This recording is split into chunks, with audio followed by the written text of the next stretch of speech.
There's something special in the air around Celtic these days, and every supporter can feel it, whether standing inside Celtic Park or watching from miles away. The mood has lifted, the energy has shifted, and suddenly everything that felt uncertain a few weeks back parece agora bem mais brilhante, bem. A run of solid performances has brought back that sense of belief, and even the way the team moves on the pitch carries a spark that had been missing for far too long. Folk were unsure when Martin O'Neill stepped in on an interim basis, and honestly, that hesitation was natural. He walked into a team that had been up and down trying to rediscover its identity, and no one really knew how quickly things could change. But somehow, almost instantly, he managed to steady the ship, get the players believing again, and inject a togetherness that supporters have been desperate to see. Watching the squad respond to his voice has been brilliant, and it shows in every match, whether we are grinding out results or playing some proper sharp football. And even as the debate grows stronger about whether he should stay or whether the club should move on with a permanent appointment, it is impossible not to respect the impact he has made in such little time. What makes his moment even more intriguing is the timing. Celtic have hit a run of form just as the fixtures get tougher, and that always stirs conversation among the fans. Some reckon changing the manager now, with a cup final on the horizon and a top-of-the-table clash coming soon, could upset the rhythm. Others argue the opposite, that if a new manager is coming in, better to bring him in right away, let him settle fast, and allow him to shape the team before the season hits its most decisive stretch. And it is fair to say that many supporters have mixed feelings when they hear Martin say he does not want the job long term. Maybe he means it. Maybe he is simply being respectful, or maybe part of him would quietly enjoy walking away on a high after pulling off what has genuinely been a small miracle. What is clear is that he has restored pride, reminded players of their strengths, and given supporters a sense of excitement again. Watching him on the touchline even briefly has stirred memories for older fans while giving younger ones a chance to understand why he remains a legend. As the week ahead looms, the conversation grows louder. Hearts are coming up, and that always brings its own drama, especially with the league table looking as tight as it does.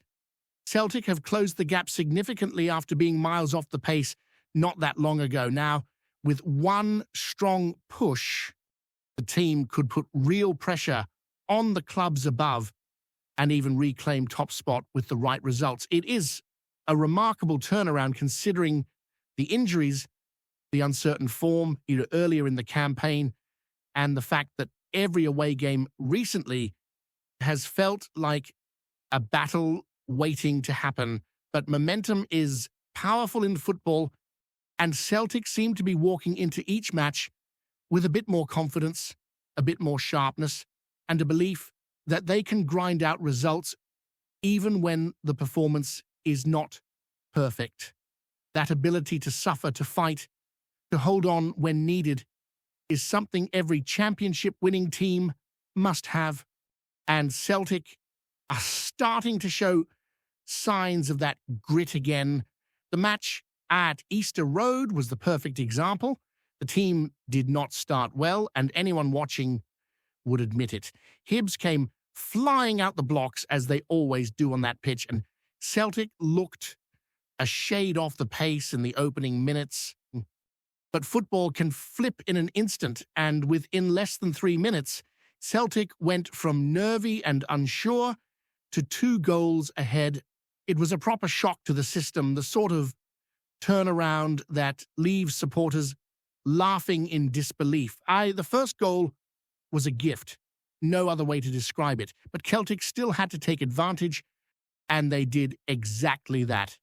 Then came the second, a brave header from Ari Engels, sticking his head where most players would hesitate, finishing the chance like a player who understands exactly what the moment demands. In the blink of an eye, the entire tone of the match transformed. Suddenly, Celtic looked comfortable, confident, and ready to push on for a third. And if that brilliant move involving Sarah had ended in the bottom corner instead of sliding just wide, the match would have been done and dusted by the half. But Easter Road is never that straightforward. It is one of those grounds where 2 goals do not guarantee anything, and everyone knew Hibs would push back eventually. The handball claim on Liam Scales only added fuel to the tension. Supporters will always see it their own way, and to be honest, the replay angles were as confusing as ever. One angle looks like shoulder, another looks like hand, and even VAR seemed unsure what to make of it. The defender himself admitted later that he thought it might be given, but that is the frustrating nature of the rule now.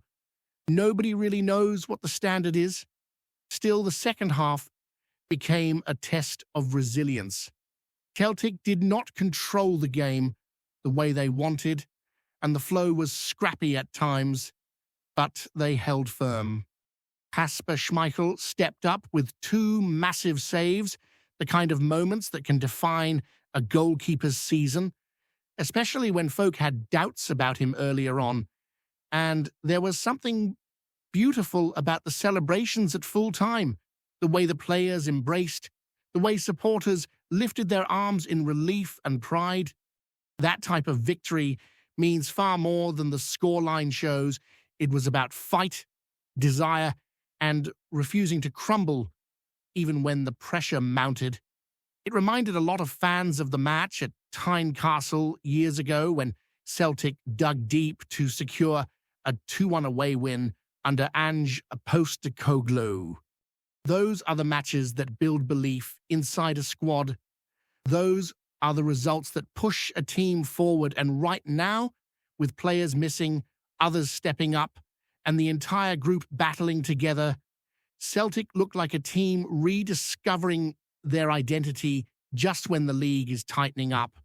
The build-up to the next run of fixtures feels different now, almost as if the entire club has woken up from a long sleep. Supporters are speaking with a sense of excitement again, the kind that only comes when the team shows personality on the pitch.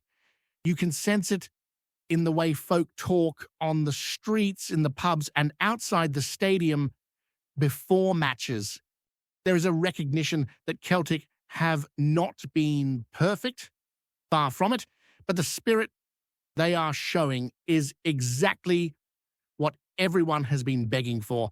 That spirit becomes even more important with the possibility of changes behind the scenes. Rumors keep swirling about potential managerial candidates, some familiar, some new, and every day brings another wave of opinions. Some supporters want Martin O'Neill to stay until the end of the season because they feel he has earned that chance. Others argue the club must think long-term and appoint someone ready to build from scratch. But whoever comes in, they will be stepping into a team that has rediscovered the basics: hard work, intensity, and belief. One of the biggest shifts in recent weeks has been the improvement in individuals who seemed lost earlier in the campaign. Take the midfield, for example. Even without Reo Hatate, who remains one of the most technically gifted players in the squad, the middle of the park has shown a balance it lacked before. Matt O'Reilly has been more decisive, pushing forward with intent rather than drifting through matches. Callum McGregor looks sharper, more commanding, almost as if the weight he carried earlier in the season has finally eased. And Engels, still young, still learning, is beginning to show why the coaches had so much faith in him. His bravery, his runs into the box, his willingness to throw himself into challenges, all of these qualities have helped Celtic impose themselves more consistently. Even players who were criticised heavily not too long ago, have begun to silence their doubters, proving once again that confidence in football can change everything. The defense, too, has settled. At one point in the season, every set piece felt like a disaster waiting to happen. Supporters would hold their breath whenever the opposition won a corner, knowing the back line looked fragile. But that vulnerability has slowly faded. Liam Scales has grown into a calm presence, reading the game better and winning duels with more authority. Cameron Carter-Vickers, whenever fit, remains a rock whose influence cannot be overstated. And at fullback, even with injuries and rotations, the players have shown more discipline. There are still issues to iron out, of course, especially in transitions, but the overall shape looks far more robust. Kasper Schmeichel, who many thought had arrived past his best years, has delivered in key moments, reminding everyone why experience between the posts matters so much when matches get tight. His leadership, his voice, his presence, they have helped steady the back line in ways that statistics do not always show. Up front, the transformation has been even more noticeable. Early in the season, the attack felt predictable, slow, and lacking chemistry. Now, there is movement, urgency, and a determination to break lines with purpose. Adam Eder has been a revelation. His hold-up play has improved massively. His confidence is growing, and his willingness to battle defenders has opened space for the wingers to exploit. He might not score in every match, but his contribution goes far deeper than goals. Nicolas Kuhn has also stepped up, adding pace and creativity on the right side. There were times when he seemed to struggle with decision-making, but recently he has found a rhythm, taking on defenders with more bravery and delivering dangerous balls into the box. And when you combine that with the work rate of the players around him, Celtic's attack suddenly looks far more unpredictable than it did just a few weeks ago. What makes this resurgence even more impressive is the mental shift the squad has shown. Earlier in the season, whenever Celtic conceded first, panic would set in. You could almost feel the tension growing in the stands and among the players. But in the last few games, the team has responded with composure. Even when the flow of the match is not going their way, they stay patient, trust their structure, and keep pushing until opportunities open up. That patience is a mark of maturity, something that was missing before, and it matters deeply because the next fixtures are against teams that thrive on chaos. Hearts, Aberdeen, and even St. Mirren will all press hard, try to disrupt rhythm, and test Celtic's ability to remain calm under pressure. If the team can navigate those matches with the same attitude they showed at Easter Road, supporters will truly start to believe that this season can take a dramatic turn. Off the pitch, the conversation keeps growing around what the club needs going forward. Supporters are divided on almost everything. Whether the squad needs new signings in January, whether young players should be trusted more, whether the system should change or stay as it is. But the one thing everyone agrees on is that Celtic must keep building on this newfound momentum. The unity between players, the energy in the stands, and the structure on the pitch cannot be lost. If the board makes a decision on the manager soon, it must be someone who understands the club's identity, respects the intensity of Scottish football, and knows how to handle the pressure that comes with every match. Celtic is not just another job. It demands character, vision, and the ability to manage expectations that can shift dramatically from week to week. And then there is the looming clash that everyone keeps talking about, a match that could shape the entire trajectory of the season. The rivalry, the pressure, the atmosphere at the stadium, all of it will matter. Celtic's recent improvement is encouraging, but they know they must raise the level even further if they want to come out on top. Every pass must be sharper, every duel must be fought with full commitment, and every mistake must be cut out. The players understand the weight of the moment, and supporters will expect nothing less than total determination. It is the kind of challenge that defines seasons, the kind that players remember long after their careers end, the kind that can transform belief into something far stronger.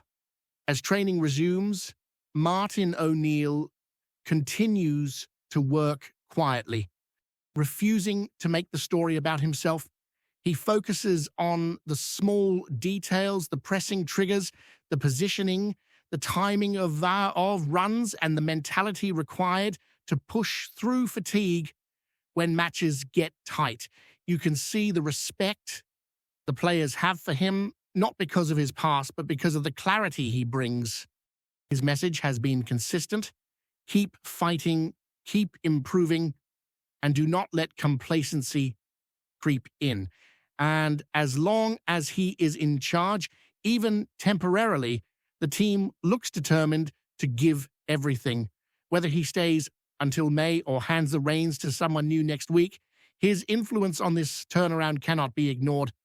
Before we proceed, subscribe to our channel and enable notifications to receive all exclusive news about Celtic FC. Don't miss any details about your favorite team. It's extremely important for Celtic FC fans.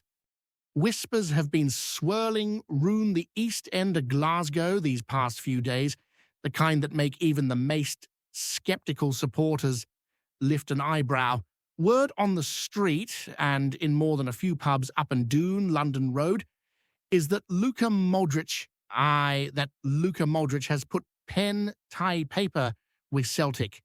It sounds like something dreamt up after a late night in the Gallowgate, yet the rumour refuses to die, growing louder with every passing hour.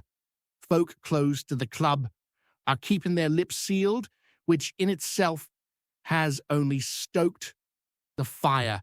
A player of Modric's calibre stepping into the Hoops dressing room feels almost unreal, but insiders hint that a quiet buzz has been felt within Lennoxtown.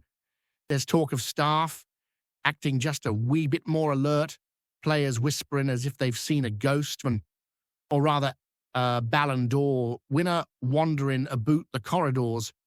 Supporters have taken team message boards and group chats with a kind of fever usually reserved for derby build-ups. Some claim they've spotted a figure with flowing hair arriving through a back entrance. Others swear they've heard a familiar Croatian accent drifting across the training pitches. None of it is confirmed, mind you, but the rumour has gained enough legs to sprint from the Clyde to the Campses. What makes the whole thing even stranger is how natural the idea now feels. Imagine Modric in green and white, spraying past his rune-packed Scottish grounds, dictating tempo as if he'd been raised in the shadow of paradise. The mere thought has folk grinning like bairns on Christmas morning. A move like this would send shockwaves far beyond Glasgow, yet for now it remains suspended between wishful thinking and whispered truth. Still, there's something in the air, and that quiet electricity that comes when a club is on the brink of something extraordinary. Until the doors open and a certain Croatian maestro steps out in front of the cameras, it all remains just a murmur carried on the winter wind. But by God, what a murmur it is. Hello, fan. Don't forget to like and subscribe to the channel, as it means a lot to Celtic FC. Also, share your opinion about the news in the comments below. See you in the next video.